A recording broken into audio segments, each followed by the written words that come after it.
Bismillahirrahmanirrahim. Assalamualaikum warahmatullahi wabarakatuh. Berjumpa kembali dalam pembelajaran sosiologi di kelas 12 IPS SMA Plus Al-Wahid. Pada pertemuan kali ini kita lanjut di bab 2 tentang permasalahan sosial dan globalisasi. Tentu pada pembelajaran sebelumnya perubahan sosial, dan bab 2 sekarang permasalahan sosial dan globalisasi ini sangat berkaitan dan ada kaitannya.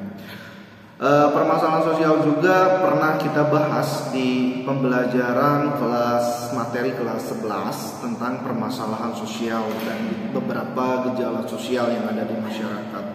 Nah, ini kita akan membahas juga tentang globalisasi. Kompetensi dasar yang akan kita miliki atau tujuannya yang akan kita miliki dalam bab 2 ini, yang pertama, memahami berbagai permasalahan sosial yang disebabkan oleh perubahan sosial di tengah-tengah pengaruh globalisasi. Yang kedua, mengategorisasikan berbagai permasalahan sosial yang disebabkan oleh globalisasi serta akibat-akibatnya dalam kehidupan nyata di masyarakat sehingga dapat merespon berbagai permasalahan sosial dan ketimpangan yang disebabkan proses globalisasi. Tentu sebagai seorang remaja yang milenial, kita sering mendengar kata globalisasi. Nah, kita akan belajar apa sih itu globalisasi.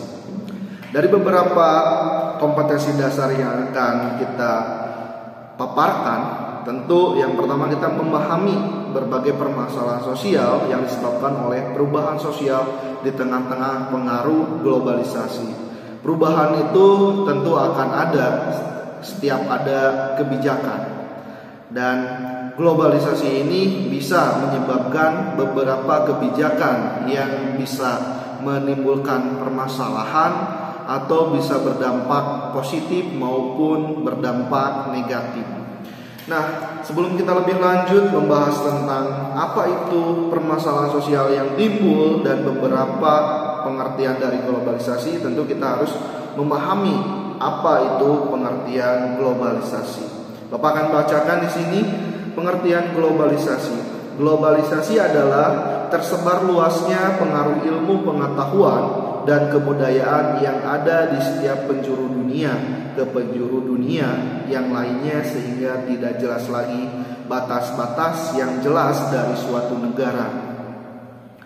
Nah, di sini bisa dijelaskan tersebarnya luas ilmu pengetahuan atau budaya tanpa mengetahui batasan-batasannya. Kita ambil contoh tentang budaya aja. Kita suka mengenal dari budaya Barat, budaya Asia, maupun yang selalu kita gandrungi yaitu budaya Korea. Mungkin budaya Korea ini sudah tersebar luas di kalangan remaja yang ada di seluruh dunia.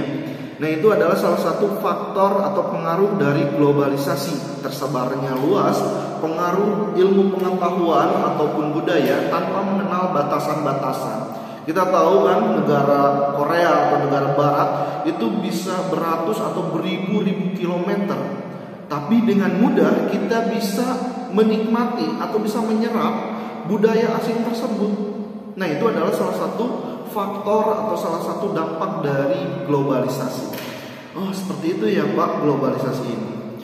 Nah, kalau menurut Selo Sumarjan, globalisasi adalah terbentuknya sebuah komunikasi dan organisasi di antara masyarakat satu dengan masyarakat yang berbeda di seluruh dunia yang memiliki tujuan untuk mengikuti kaidah-kaidah baru yang sama.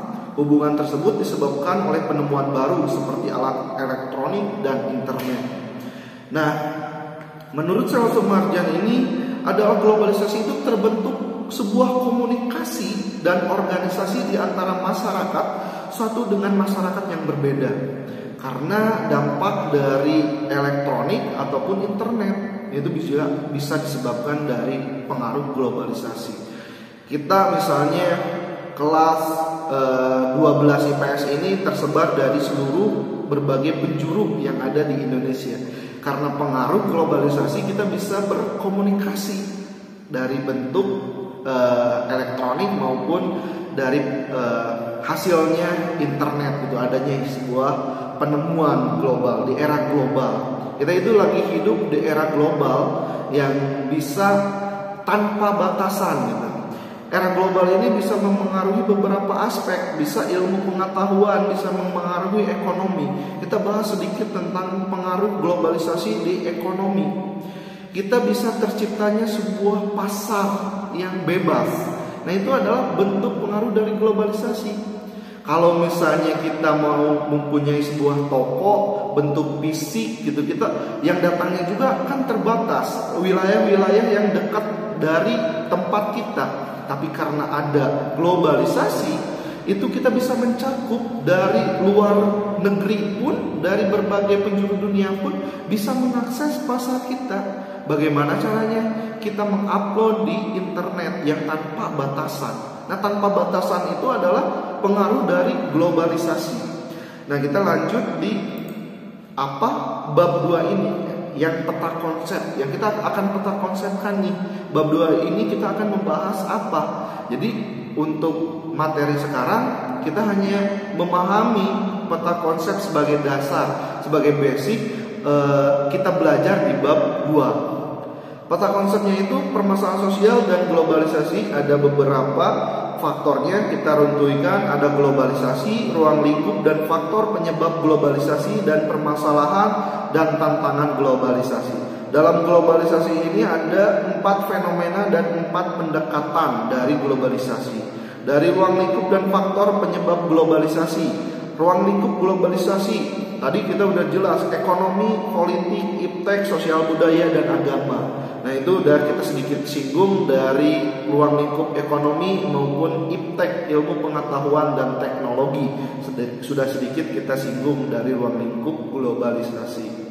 Faktor penyebab globalisasi, ada kemajuan teknologi informasi komunikasi, menyebar dan meluasnya kapitalisme, terus kemenangan politik, ekonomi, neoliberalisme. Terus permasalahan dan tantangan globalisasi. Ada permasalahan nih dan tantangan globalisasi ini. Permasalahannya tentu di pembangunan bersifat ekonomi, terus rusaknya tatanan sosial lokal nasional, dan dominasi ekonomi. Nah, ini tadi kapitalisme gitu ya. Ada beberapanya dari permasalahan globalisasi. Terus ada tantangan dari globalisasi. Sifat individualisme, memudarnya apresiasi generasi muda, pandangan kritis, dan keterbukaan, kemampuan bersaing, diversifikasi. Nah, itu ada beberapa tantangan di era globalisasi ini. Ada beberapa juga pengertian dari globalisasi. Tadi udah kita singgung secara sedikit. Globalisasi merupakan sebuah mendunianya suatu hal sehingga batas antar negara menjadi hilang. Nah, itu pengertian lain dari globalisasi. Berarti beberapa pengertian tapi dengan satu konsep. Dari sosiologi ini kita pahami konsepnya lalu kita kembangkan gitu. Sering kita bahas tentang apa itu konsep gitu ya. Konsep itu merupakan sebuah garisnya gitu. Jadi globalisasi juga ada beberapa pengertiannya, lalu kita bisa dikembangkan dari mencari discovery learning gitu dari beberapa sumber. Jika kalian kurang paham, silakan kalian bertanya, jangan sungkan-sungkan langsung bertanya ke saya langsung. Nah, ini ada juga beberapa pengertian nih. Adalah proses mendunianya suatu hal sehingga batasan antara negara-negara menjadi hilang. Tadi faktor budaya barat, budaya Eropa, budaya asing bisa masuk ke Indonesia tanpa mengenal batasan-batasan negara. Bagaimana caranya? Kita bisa melihat dari beberapa sumber, dari beberapa teknologi. Kita bisa melihat budaya asing bagaimana nih. Kita melihatnya di internet. Kalau misalnya kita tanpa ada globalisasi, pengaruh globalisasi, kita akan susah. Harus ke Eropa dulu, harus ke Asia dulu gitu kan, negara Korea dulu, baru kita tahu bagaimana budaya yang ada di sana. Tapi adanya globalisasi, faktor teknologi, kita bisa langsung mengetahui asalkan punya kuota gitu ya. Terus misalnya dalam aspek ekonomi, globalisasi juga terbentuknya pasar bebas yang membuat perdagangan antar negara dapat dilakukan lebih bebas gitu ya. karena akses terbentuknya pasar bebas dari ekonomi ini, akses dari beberapa negara yang menjual beli gitu dari negara A ke negara B itu bisa diakses karena faktor globalisasi dari sosial ekonomi, dari aspek ekonominya. Terus globalisasi ekonomi pada intinya adalah suatu kegiatan ekonomi atau perdagangan internasional yang terintegrasi dan terjadi tanpa batasan wilayah negara.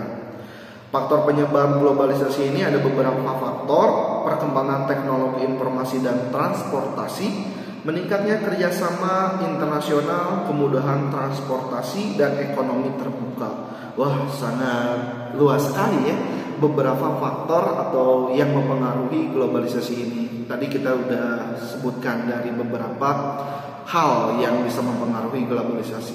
Untuk pembelajaran sekarang cukupkan sekian, hanya sebagai merangsang gitu.